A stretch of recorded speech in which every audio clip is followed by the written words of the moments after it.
Lexi Hull just proved something last night in unrivaled that most WNBA analysts refuse to admit. And what I'm about to tell you is going to make half the basketball community furious. But here's the reality check.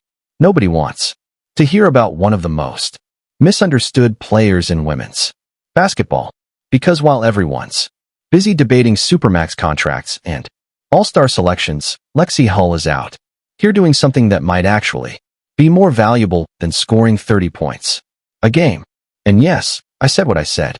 Let me explain why the Indiana Fever might be facing their biggest offseason decision in franchise history and why one restricted free agency could determine whether they're championship contenders or first-round exits next season. Here's what happened in that unrivaled game that nobody's talking about. Lexi Hull started for Rose, BC. 7 points on the stat sheet. And if you're the casual fan scrolling through box scores, you probably thought she had a forgettable night. Wrong. Dead wrong. Because while you were watching the score, you missed the entire game within the game. Marina Mabrey is one of the most explosive scorers in women's basketball. Elite shooter, crafty ball handler, can get hot and drop 40 on your head before you realize what happened. Last night, 8 for 25 from the field, 1 of 12 from 3. Rate that again. 1 of 12 from three-point range. That's not a bad shooting night. That's a defensive masterclass that won't show up on any highlight reel. Every company in the country would love to go viral every day for free marketing. If they knew how to do it, they'd all be viral every day. Like, you just don't know. Is it authentic? It touches people. There's a tentacle of emotion involved, and suddenly some small town kid goes viral, or a singing frog. Who knows? And here's where it gets interesting. Lexi Hull was her primary defender. Now, before the haters flood, the comments saying defense is a team effort and nobody plays one-on-one defense anymore, you're absolutely right. But if you actually watch the game instead of checking your phone, every 30 seconds, you saw Lexi Hull turn Marina Mabrey into a frustrated mess for 40 minutes straight. 2 massive steals, diving on loose balls like her contract depends on it, because guess what? It actually does. And this is where the Fever's front office should be sweating right now, because they're about to face a financial decision that could haunt them for the next 5 years. Let's talk about what Lexi Hull actually is as a basketball player, because the discourse around her is absolutely insane. She's not a 20-point per game scorer. She's never going to be Caitlin Clark or Kelsey Plum dropping buckets from the logo. Her offensive creation is basically non-existent. If you need someone to break down a defense and create their own shot, Lexi Hull is not your answer. We all know this. But here's what drives me crazy about modern basketball analysis. Everyone wants every player to be a 3-level scorer who can handle, pass, and shoot. That's not how championship teams are built.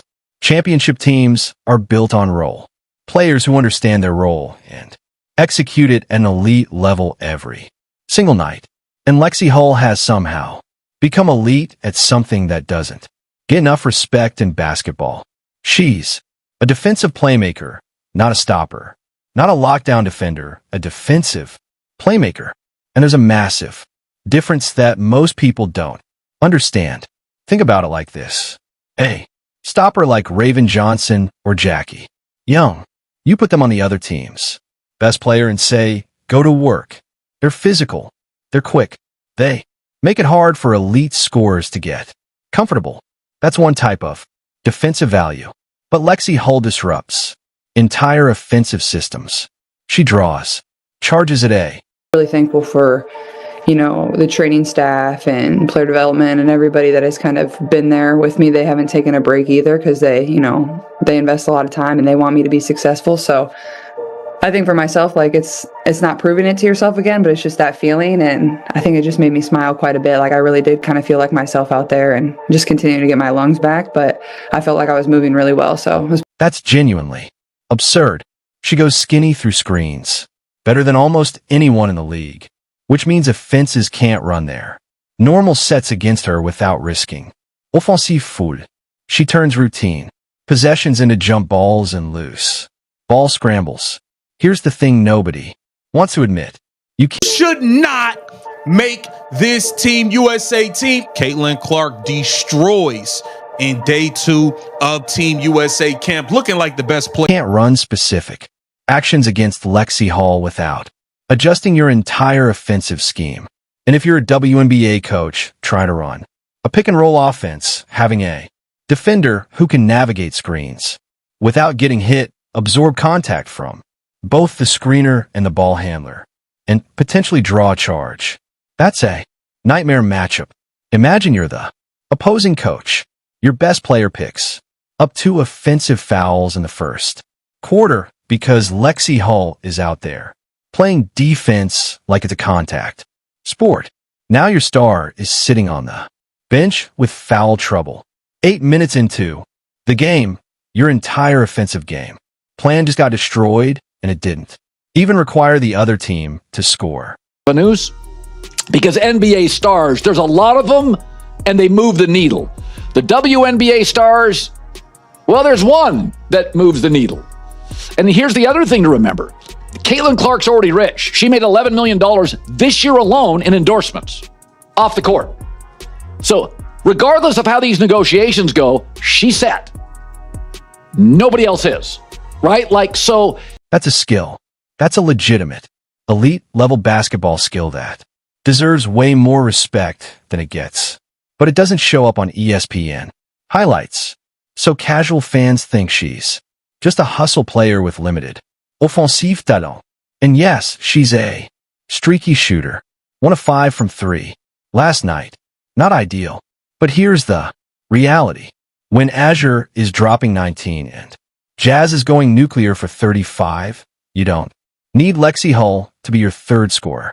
You need her to do exactly what she did. Lock up the other team's best perimeter threat.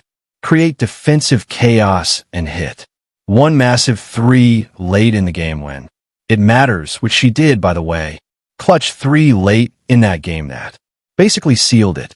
But again, that's not going to trend on social media because people only care about 50-point performances and ankle-breaking crossovers. Now, here's where this gets really spicy, and this is what the Indiana Fever should be terrified about. Lexi Hull is a restricted free agent, not reserved, which means other teams can offer her money, and the Fever have to decide whether to match. And I'm telling you right now, there's going to be a team that offers her something wild. Maybe not a max contract, but something close enough that it creates a genuine dilemma for Indiana's front office. Think about it from another team's perspective. Let's say you're the Chicago Sky trying to rebuild your culture, or you're Portland, an expansion team trying to establish an identity, or you're any franchise that watched Lexi Hull's energy and effort level and thought, that's exactly what we need in our locker room. You could offer Lexi Hull $800,000 a year, maybe more, and suddenly the Fever are sitting. They're going, do we match this? Because if they match, they're locking up significant cap space in a player who's never making an all-star team. But if they don't match, they're losing the heartbeat of their defensive identity. Jackson, who was the executive director of the WNBPA, which, by the way, you guys, I didn't realize that Terry Jackson is related to Jaren Jackson, who was an NBA player. I just found that out recently. So she's clearly been in the basketball world for a while, but she did an interview with CNBC, and I wanted to share with you guys some of her comments about the state of the current negotiations. She said, "We're a little frustrated with where we are right now, but we are holding to our principles. We're staying open to the fact that these negotiations will continue because they must. We'll be at the table for as long as they take, and we're hopeful that there's enough folks on the team side of things that will." And here's the brutal truth that Fever fans don't want to hear. If someone offers Lexi Hull close to max money, matching that contract might be a franchise-altering mistake. Not because she's not worth it, but because of opportunity cost. If you're paying Lexi Hull max money, you can't fix your power for a problem. You're not bringing in the defensive stopper you desperately need. You're running it back with basically the same roster that got exposed in the playoffs when elite scorers like Jackie Young and Kelsey Plum cooked them in crunch time. Because here's what the Fever actually need. They need Lexi Hull's defensive chaos and a legitimate wing stopper. They need someone who can guard Kelsey Plum straight up for 40 minutes without help. They need a power forward who can defend in space and hit corner threes. They need depth, and you can't get all of that if you're paying Lexi Hull near max money, even if she absolutely deserves it based on her impact. Basketball is cruel like that sometimes. The salary cap doesn't care about effort or heart or leadership. It only cares about dollars and cents. Let me throw out a hypothetical that's going to make Fever fans panic. What if the expansion team offers Lexi Hull a max contract? $1.30 million a year, full commitment, multi-year deal. What does Indiana do? Because if they match, congratulations. So it looked like WNBA owners has responded to the WNBA players in regard. You just made Lexi Hull one of the highest paid players in the WNBA. And now you're hoping Sophie Cunningham can play the four, where you're praying you can draft a serviceable power forward in a draft class that doesn't have any. Marta Suarez, not the answer. Harden Garzison, not the answer. Lil Paige Blicker's not the answer. And a Soliai in the second round, probably not the answer. But if they don't match, you're letting walk a player who embodies everything your franchise is supposed to be about. Effort, hustle, defense. The kind of player who makes Caitlin Clark better. Because